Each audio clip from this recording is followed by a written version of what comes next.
Alright, this video is going to be a bit of a long one, but I'm going to try and pack it full of genuinely useful info. I get asked all the time how I actually find the properties that I invest in, and it's not really something that I can answer with a quick response. So instead, I thought I'd show you the whole process that I go through from end to end. I'll take you right from the start, where I find out my budget and the price range that I'm looking for. I also figure out the area that I want to invest in. I then open up Rightmove, I shortlist potential properties, and then I plug them into my property investment spreadsheet to see if the numbers actually work. For anyone new here, I'm a landlord and property investor with a growing portfolio, and I do most of the refurb work myself where possible, usually around my full-time job. My main strategy is BRRR, which is buy, refurbish, rent and refinance, which basically means I'm buying a property that needs work, I renovate it, I rent it out, and then I refinance it again once it's revalued so I can pull most of my cash back out and then do it again. If you want a deeper dive on that, I'll link my full BRRR video up here. But for today's video, I'm pretending I've got £50,000 to invest as my next project, and this is genuinely going to be a live search. I haven't pre-picked any listings or planned anything ahead of time. I'm actually in the middle of buying my next place. All of this means that this is fresh, real and unfiltered. But the nice thing is you can do the exact same thing I'm doing here, and it doesn't cost you a penny. Everything I'm using is either free or already linked in the description below. So grab a cup of tea, ideally not a decaf one, and let's get into it. So before I actually touch Rightmove, I want to get clear on what strategy I'm going for and what I actually want to buy. Now for me, I usually do BRRR, as I was explaining, because it works around my full-time job. I take on one property at a time, do most of the refurb work myself where I can, and then refinance and recycle my cash to the next project. And I aim to turn around these projects within about 6 months. So my current trajectory is hopefully about 2 properties a year. So it actually means that I'm hunting houses that need work, but not entire rebuilds or structural work. Solid bones, tired decor, dated kitchens and bathrooms, and ideally a layout that I can improve.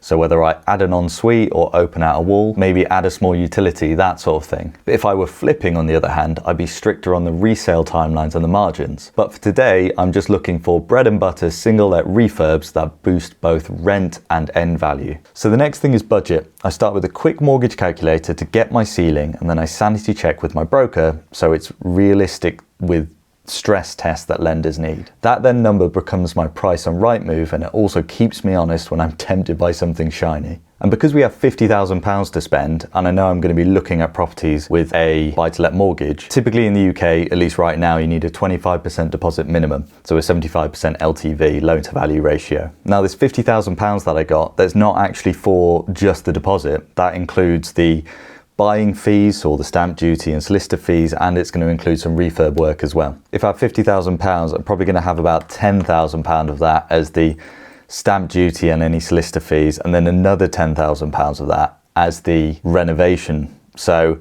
I'm really looking at £30,000 as a deposit. And because my deposit is 25% of the property that I'm buying, that means that if I times it by 4, I'm looking at properties around £120,000. So that's given me a quick idea of the price of the property that I'm looking to purchase. So now that I know I'm buying a property worth about 120,000, how much does that mean for stamp duty? And the best way to do this is to actually check the government website. So you can plug into a calculator on the government website how much stamp duty you're going to be paying. SDLT calculator. So if I start this, so you're going to say whether your property that you're purchasing is a freehold or a leasehold. I pretty much always go for freehold personally, because luckily I'm in a location where the budgets that I look to purchase a property for, they can be freehold. I know if I was in a big city like London or Birmingham, then it would pretty much always be leasehold for this kind of price range, for example. But if you can stretch to it, go for freehold. It just makes things so much more simple. You're not having to think about, having a share of a freehold where you're going to have to do remedial work together, or you're paying a service charge on a leasehold that can increase based on basically whatever the freeholder wants it to increase by. And then you're not having to think about the years left on the leasehold either. So for simplicity's sake, I always go for freehold because I can, luckily. Now, this is going to be a residential property. I'm not looking at commercial. And let's just say that it's from today. This is because SDLT rates change over the years with different budgets, but we'll just go with the current budget for now. Okay, cool. I am a UK resident and I'm actually purchasing this property through my limited company. Now you can either purchase a property in your personal name or through a limited company. And I've got a video talking about don't show your bum to the camera. And I've got a video explaining the differences from a landlord perspective that I'll link up here. But basically the bottom line is that if you're a higher taxpayer, then it's more beneficial for you from a tax perspective to run it through a limited company. I'm not a financial advisor, I'm not an accountant, so please speak to a professional for that. But I buy my properties through a limited company for the variety of benefits I get. So I am purchasing the property through a limited company. And the purchase price, for example, is 120,000. Okay, cool. That means for a property purchased for 120,000 would be a £6,000 stamp duty. So if my deposit was 30,000, I've got 6,000 stamp duty.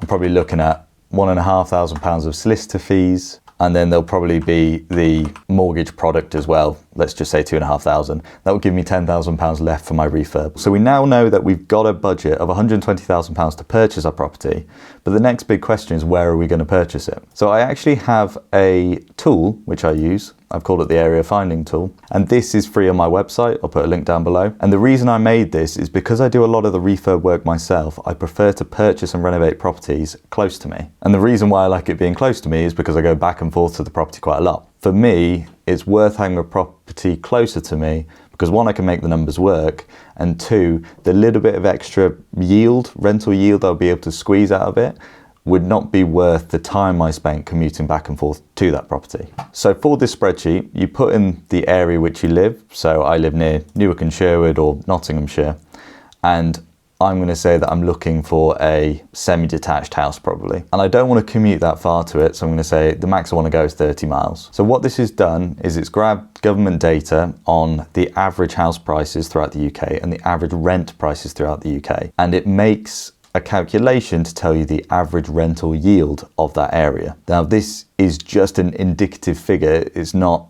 anything to tell me whether it's a good or bad investment, but it's good to know the areas which, in theory, have the best rental yields, which means that for the price of the purchase of the property versus the rental income that you'll get from it, on average, you get more rent for the price you've paid for the property. So this is telling me that Nottingham, Lincoln and Ashfield are all pretty decent areas for rental yield within 30 miles of me. So for example, in Nottingham, the average price is 215,000, but the average rent is around £1,000, giving a 5.5% yield. Now I would actually look for a better rental yield than that, but given that it's the average, that's pretty good for the area. So I've got properties in Nottingham, but I don't have any in Lincoln. This will be a totally new area for me. So let's start looking at investing in Lincoln with a budget of £120,000. One thing I do like to do is I like to ask Google where the best rental property areas are in Lincoln. And so it's telling me that areas like Bracebridge, Baltimore, Waddington are good for families, and then Monks Road and High Street.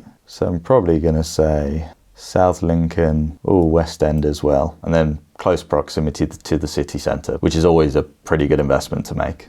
So this is the time where we can actually start opening up Rightmove or Zoopla or whatever you want to look at. And I want to say Lincoln is where I want to invest. So let's look for properties in Lincoln. So I put my filters on and I have a price ceiling from my budget. So minimum beds, property type, and houses for this strategy. Under the don't show, I hide what doesn't fit. So new homes, shared ownership and other schemes, retirements and auctions. It just keeps the feed clean for when I'm scrolling through because I don't want to see what I'm not going to invest in. Ultimately, I'm just trying to exclude as much noise as possible to not overwhelm myself. Now, I like to look for properties which are houses rather than flats or apartments because in this price range and this area, I could probably buy a house for that, whether it's terrace, semi-detached or fully detached. And I'm going to say that my lower amount of my budget is 120,000. Now, the reason why the lower end of my budget for my price range is 120,000 is because I'm expecting to negotiate the price of the property down. I would pretty much never go above the price which it's listed at because I want to buy properties below market value because I'm trying to force value back into them with my BRRR strategy. So it means we'll be looking at properties 20% over 120,000 because I can negotiate them down. So that's about 144,000. So I'll say my max top end budget is 150,000 and I'll be looking at least 2-bedroom properties. So let's search. Now we can see on the map view that because I've put Lincoln, it's the entire area of Lincoln. So first thing is drawing a search. I ring fence the exact streets I actually want, so not the whole city, and I save it so I get the alerts too. If I was searching for an HMO, I'd shape the map to exclude the Article 4 areas, because Article 4 usually means you'll need planning to change from a C3 property to a C4. And that's actually separate from the HMO licensing, which typically kicks in at 5+ sharers. So let's go to map view, and I want to instead draw the area which I would rather invest in. So we saw that South Lincoln was pretty good. So I'm going to draw South Lincoln, Bolton Moor, Bracebridge. Those were both mentioned. And then, oh, and this was the West End as well, wasn't it? So I will drag this over to the West End too. Cool. Oh, and Central. So we'll say, let's do all of Central Lincoln and then the South side as well. Let's look for properties in here. Great. I'm going back to list view. I then want to set my filters. Again, I prefer freehold, and then I'm not looking for new homes, retirement homes, or buying schemes. So immediately exclude those. And I don't know why Rightmove does this, but it automatically sorts it by highest price first. I'm actually looking for the newest listed first. Now you may ask, why am I looking for newest listed? Well, when Rightmove says newest listed, it doesn't actually mean, it's only just gone on the market. It also means the newest updated too. So you can see this one here actually went on the market in 20th of December, and then it's been updated many times and was most recently updated today, the 26th. So that's why it's appeared at the top of the list. Now this tool, I've mentioned it in previous YouTube videos, it's actually a super brilliant add-on. It's called the Patma browser extension, and I use it all the time. And what it's telling me is historically on Rightmove, what has happened to this property? Like, has it been reduced in price? Has it been sold and relisted? I'll find an example. Yeah, like this one here was unavailable and sold, and then it went back on the market, so the sale fell through for whatever reason. This was first listed on 5th of July, sold on 20th of August, and then got relisted on the 4th of September. So that's what, 15 days later. And then since then it's been reduced to 140 and then reduced again to 125, all the way up to the 10th of October. And I find this super powerful because it helps give you an indication of the position that the vendors are in. So how long have they been waiting for a sale? And the longer that a vendor that's been waiting for a sale, the more likely they are to accept a negotiated down price. And that's totally understandable, because anyone who has first listed their property, one like here, this one was listed on the 24th of October. Now they're probably gonna think that that property is still worth the price that it was listed for, 120,000. And that's because the estate agents have told them it's worth that. And it will take time for them and the market to indicate that it's not worth that much money. And it might be worth that, I'm not saying it isn't, but you'll find that properties that have been on for longer without much action are gonna be easier to negotiate from the investor's point of view. So I tend to not really bother with exploring properties that have only just gone on the market unless it's a really good deal. But now we've got enough to go on to start having a search around. Now when I'm looking through properties, I'm looking at the photos immediately, and I'm trying to find ones which need obvious work, like obvious uplift. Anything that's been done recently, I tend to ignore. So if I'm looking at this one, for example, this is too nice inside. So somebody's already gone in and renovated that. So there's not enough value for me to go in, renovate it, get it worth more, and then refinance and bring my money back out. So I basically go through these one by one, and I either take a further look or I click X so I don't see them again. Now this one here looks like it's possibly a student house or an HMO. Oh yeah, there you go, HMO. And I could tell that pretty quickly from the fact that it's a 5-bed in quite a small terraced house, and 2, you've got notice boards on the walls for like rules, and I think that might look like a lock on the door as well. Once you start seeing HMOs pretty frequently, you can notice them from a distance. And it's being sold by online bidding as well, so an auction, probably a modern auction. Now I'm not interested in that for the sake of this video, so no to that one. Oh, modern auction again, so no thank you. This one's been recently renovated, no thank you. That's only just gone on, so they probably won't want to negotiate. I mean, this looks okay inside. I'll have a look at this one. This one looks like it needs renovating. Now, what you can see I'm doing is I'm clicking with my middle mouse button. I think on Windows you can hold down Control and click as well. And by clicking on the middle mouse button, it opens it in a tab. So you can see up here, opens it in a tab. This one looks okay. Yeah, we'll look at this one a bit more. Open a new tab. So this looks quite interesting. This one did sell, got to a price where it sold, and then it went back on the market. So we'll take a close look at that one.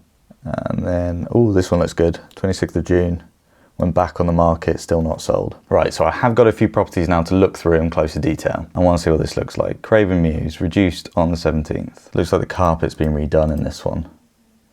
Although the kitchen could be redone and improved, I think realistically there's not enough value here for me to add. So I'm going to say no to that one. This one's on for 140.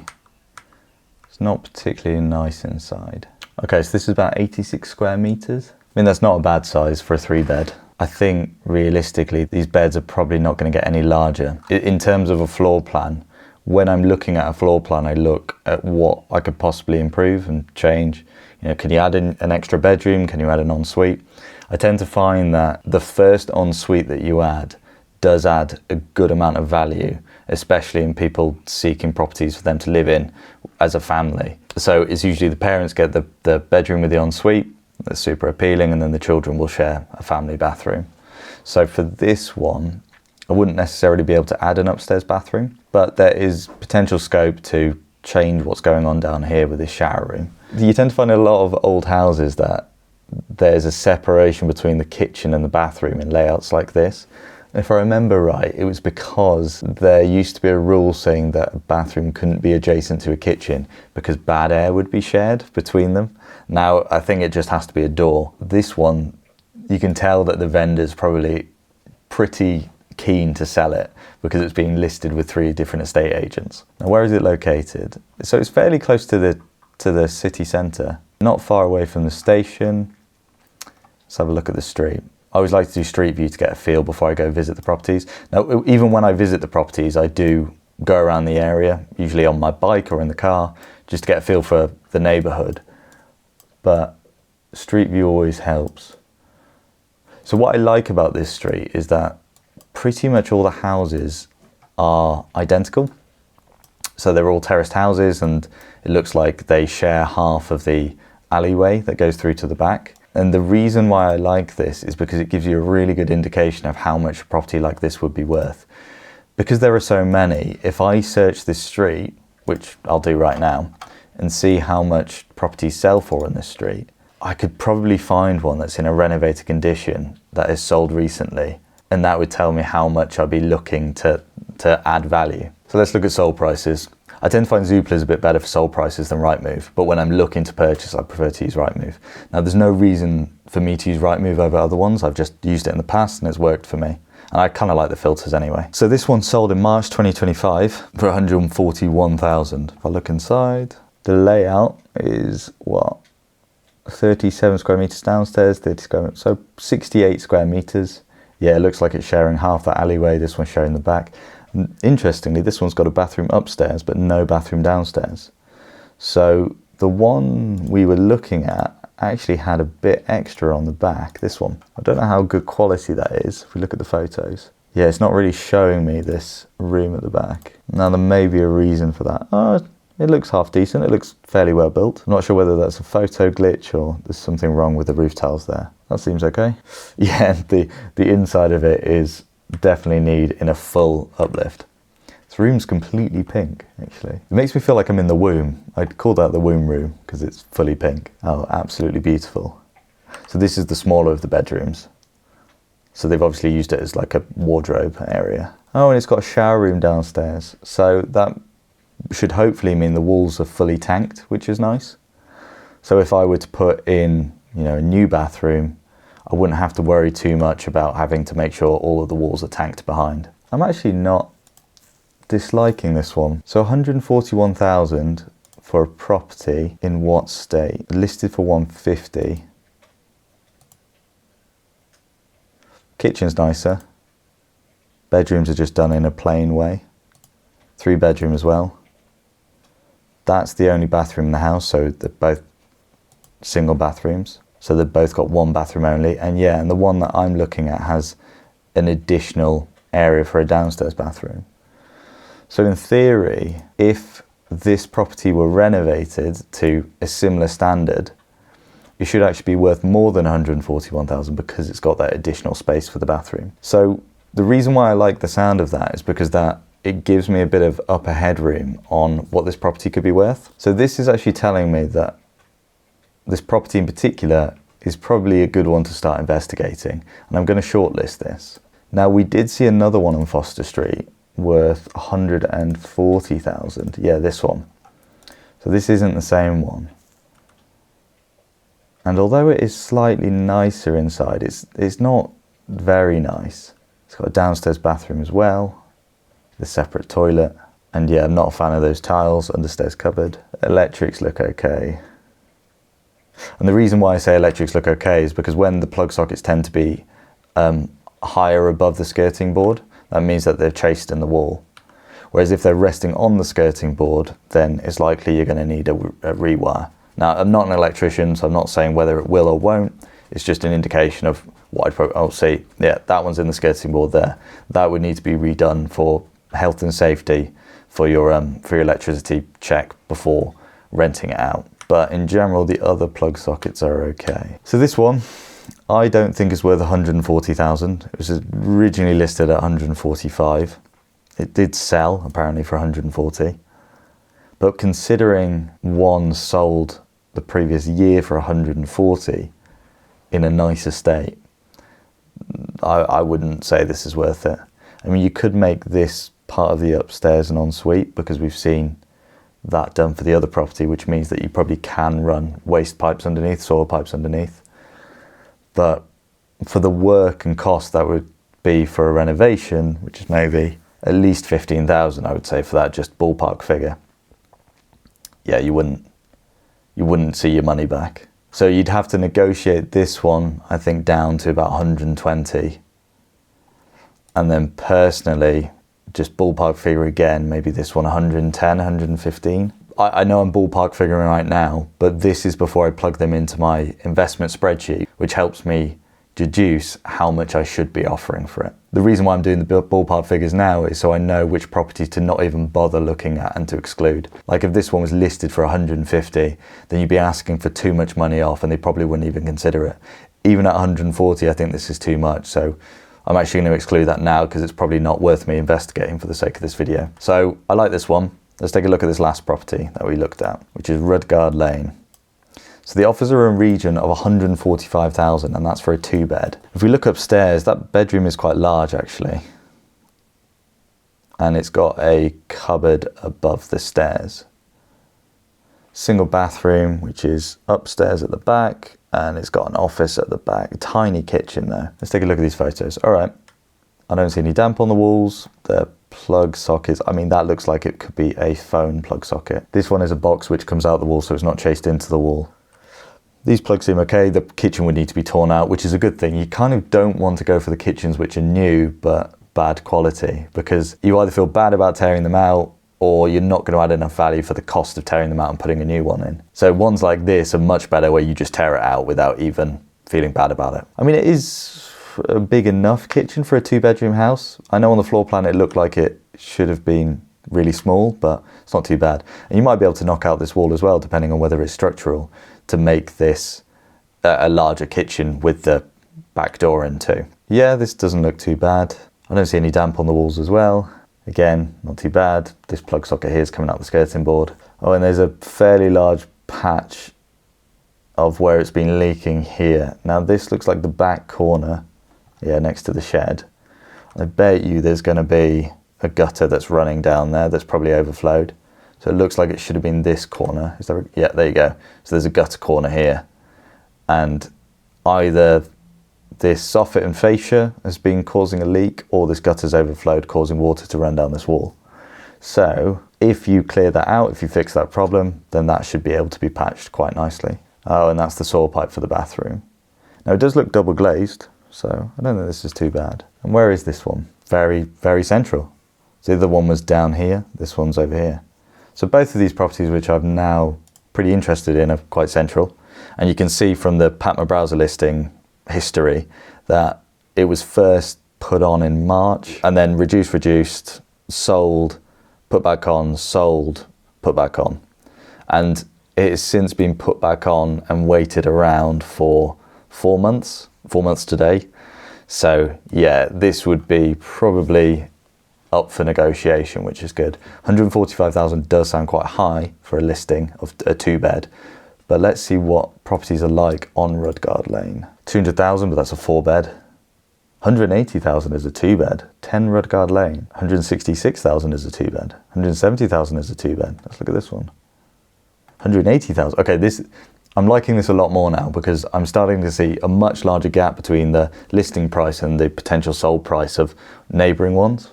So if these are mid-level renovation inside, I'll be quite happy with that. Yeah, see, this isn't incredibly nice. This is just average. Yeah, like look at these pipes that could be boxed in a lot better, cleaned up. The plug sockets themselves aren't any better than the ones we've just seen. Bathroom's not very nice, and this sold for 170,000. So there's enough of a headroom for this property. So this has instantly gone to my favorite for the two that we've shortlisted. And I'm going to start taking the investigation of this one further. So now I've got a property that I'm interested in, and if I weren't doing this on a video where time is short, I would do this for all of the properties I've got shortlisted, and I may end up having 4 or 5 properties shortlisted, but I'm just going to do it for this one because it's the most interesting. So this is my investment spreadsheet. I made this for free. It's available on my website, and you can get it yourself. Links in the description. And the first thing you do is make a copy. Now I'm going to make a copy for Rudgard Street, what's it called? Rudgard Lane. What number was it? Looks like 22 to me. Let's have a look on Street View. Yeah, top tip sometimes. If you can't find the number of the property, you can either look on Street View and see if you can zoom in, or sometimes on the property brochures, they have the number. Yeah, it doesn't have the number on here, but we'll be able to find it on Street View. Okay. Rudgard Lane. Now we thought it was 22. Is that it? 22? Yeah, that's it. So number 22. Ooh, what's going on here? Building works. That looks like a new set of flats with possibly a car park. And yeah, and a brand new block of flats. That's good. That is actually a good thing because it's development for the area. Probably for students and such, and students bring more students and bring people who are willing to rent. So this is a good thing. Let's see what this looks like on map view, satellite view. Oh yeah, car park. So you've got all these solar panels, it looks like, because it's a brand new block of flats, and a decent car park for the students there. So this is good for the area. This property is number 22. As a 2-bed property, it might rent quite well to students, possibly. Not my target, but it means that the area is having investment into it. Let's go back to my spreadsheet. 22 Rudgard Lane, Lincoln. And I'll just put the URL in for tracking. Now this is in Lincoln. And so price changes in the area for the last 1 year have been 0.5%. And for the last 5 years have gone up 20%. It's pretty good. It's listed for 145,000. Because it's been on a while, I would hope I would be able to get at least a 10% discount. So 145,000 times, let's say 130,000 I'll be able to buy it for. And I think based on the amount of work that needs to go into it, I think this would be 6 months. One thing I'm really liking here is that I can't see any signs of damp apart from that room at the back. Now when I'm looking at properties and you spot areas of damp and maybe water ingress, it's not actually scary to me to see damp and water ingress as long as there is a root cause behind it. The scary part is when you don't know the root cause behind it. So if I saw, around the area of a window, there was a crack and it was because that maybe the gutter pipe had overflowed, that's totally fine. If it was behind maybe where a chimney was and we don't know what the pointing is like, or it's just like a random source of damp, that's more scary. So this one in the room that we saw down here is totally fine. I'm okay with that. Can be repaired, can dry out. Yeah, the full bathroom. I mean, it's an interesting choice why they put carpets in bathrooms in the first place. I bet it was nice on your feet, but after maybe 6 months of that, you don't know what it's absorbed over time. So yeah, not for me. No shower door as well. So if they're having a shower, that's obviously going to get wet down here. Anyway, full tear out for that bathroom. So I'm going to say 6 months of evenings and weekends. And the reason why I'm fairly confident about the 6 months is obviously for the experience that I have in the properties that I've done, but also I know that as I get closer to the 6 months, I can actually start hiring in contractors to help me get things moving a bit faster, because more and more months you spend renovating a property is more and more months that you're paying the mortgage without having any rental income. So it's better to try and keep it as short as you can. There really is a trade-off between doing work yourself where you can and then getting in contractors to help you accelerate it faster and paying for their labour. And from the comparisons we've had, I'm just going to guesstimate that the after repair value should be, if we're seeing 166,000 for a property which wasn't that nice, I'm going to guesstimate £175,000. Now I run this through a limited company, as we saw when I was doing the stamp duty, so I pay a 19% corporation tax on that. And when I'm doing BRRR, the minimum gross profit that I'm looking for is 10%. That is minimum. Ideally, I'm looking more around the 20% range, but 10% I would call it okay, depending on how much of my own labour I put into it. Now the refurbishment cost buffer is quite important, especially when you are new to renovating properties, because you don't necessarily know how much it's going to cost for it to renovate. So if you estimate a kitchen may be worth £4,000, it actually might cost you £5,000, and then your whole budget is spiralling out of control. So refurbishment cost buffer helps you remain conservative and offset any risk there. So I'm going to say, pretending this is my first property, I'm going to say a 15% refurbishment cost buffer. And I'm going to add in a few property comments of what we've seen. So I'm going to say there's nearby student houses, good investment next to the property. There's also close to the city centre, it's pretty good. And for the similar properties sold nearby, I'm just going to populate what we've seen. So we saw 8 Redguard Lane, so on the same road, sold for 166,000. So 166,000. And that was in December 23. So here's the link to that. Now what it's gone and done is it's said that since it was a sale in December 2023, how much has the value changed on average for the area? So it's estimating 172,000. And we're saying that ours could be worth 175,000, so that's pretty good. I'm going to put in this second property for comparison.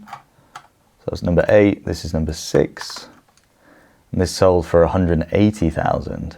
Now there's no photos of the sale, but at least we can see that the layout looks pretty similar. Yeah, kitchen at the back, 2 bathrooms, bathroom there. That would be the upstairs at the back. Garden's quite small. Terraced house.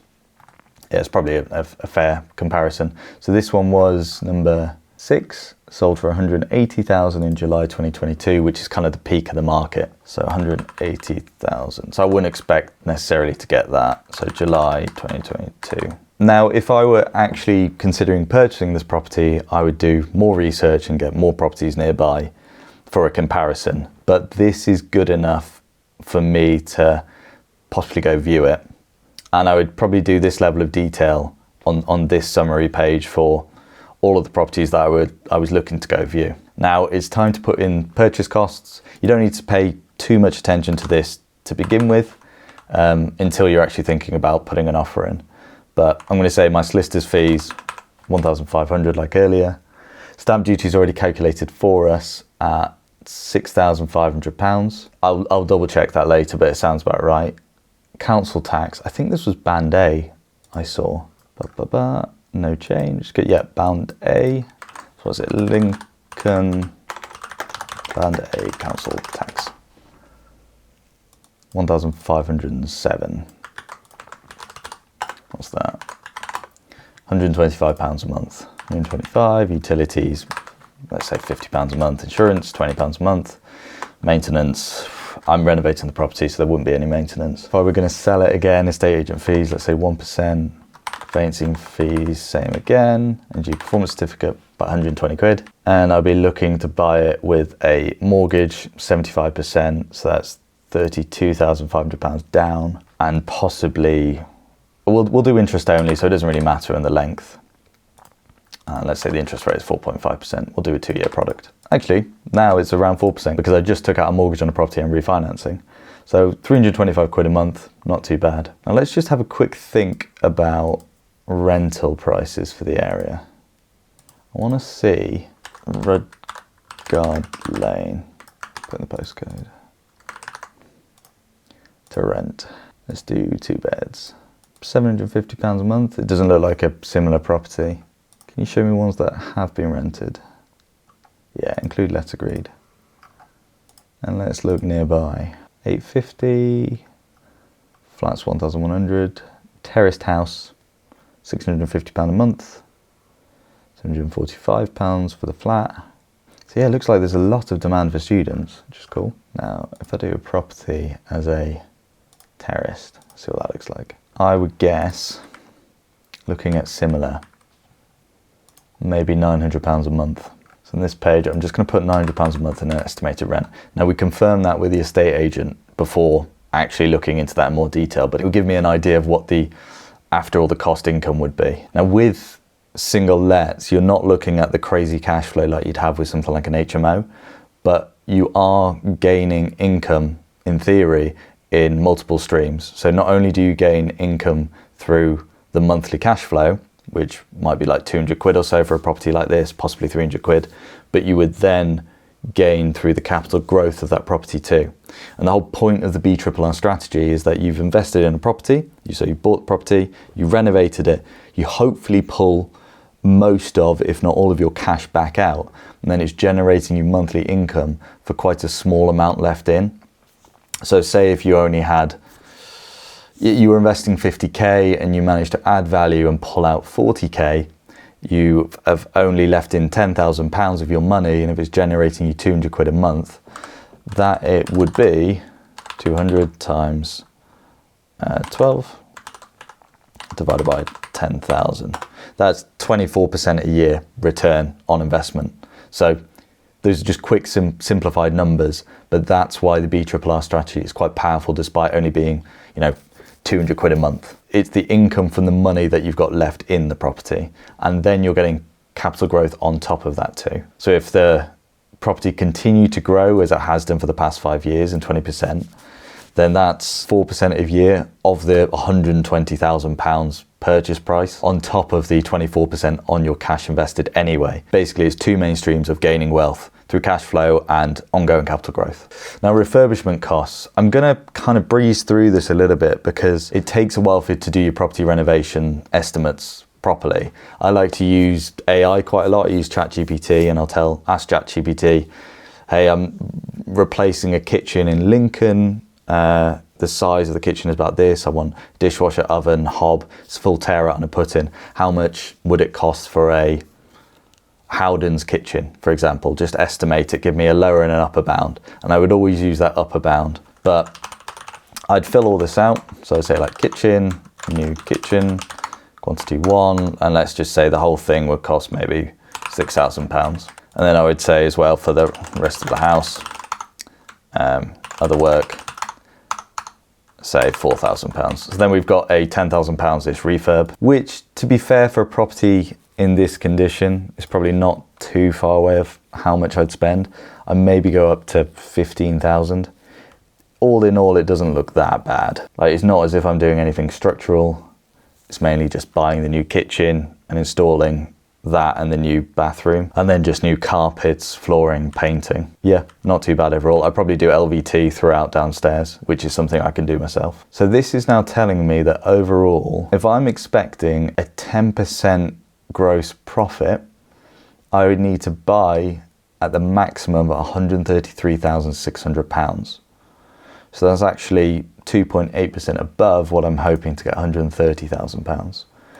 Or my after repair value would have to be a minimum of £173,000 if I sold it or refinanced it, which means that I can spend a maximum of £15,000 on my renovation. So these numbers are telling me that there are a few different variables that can change, but it's giving me an overall figure of how much really I should be buying the property for. If, for example, the after repair value was more 180,000, then that means I could buy the property for 138,000 instead.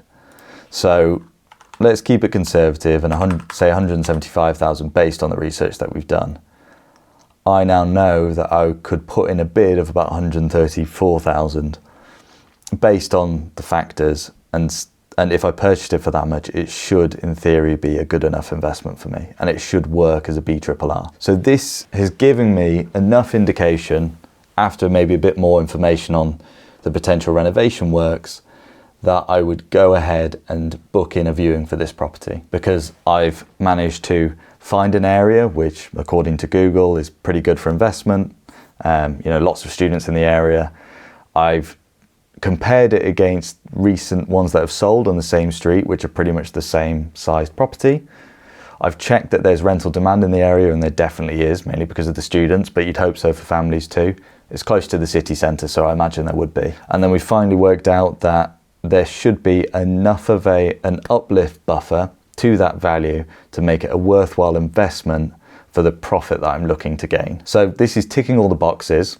And then for a property like this one, which I've just randomly found for Lincoln, I would do that for several more properties which are piquing my interest, probably book viewings all in the same day or over a couple of days. I try and keep them as close together as possible so that you can compare them between each other. So I work backwards from the spreadsheet.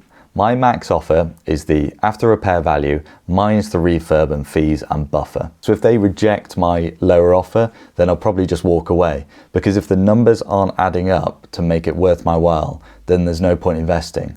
Ultimately, I'm not going to live in the property, so why would I pay extra for a property that I love versus one that is going to give me a better return? So that's my full process, from working out the budget to targeting areas, finding candidates on Rightmove, shortlisting them, checking all the floor plans, and then running the numbers so I'd know what I'd actually offer on the property to make me the profit percentage that I'm after. Obviously, I'm not guaranteeing that any of the properties we've just looked at are perfect investments. That one in particular just looks promising based on what we found today, assuming I can negotiate the kind of discount that I'd usually aim for. Sometimes that happens, but sometimes the vendor just doesn't want to hear it and doesn't want to negotiate, which is totally understandable too. And I'll just say to them, the offer still stands for a few weeks and I'll move on. If you want the exact spreadsheet that I've used, it's free and linked in the description below, along with my viewing checklist and area finding tool. So when I go to viewings, I make sure to take my viewing checklist to just tell me and remind me what it is that I need to check.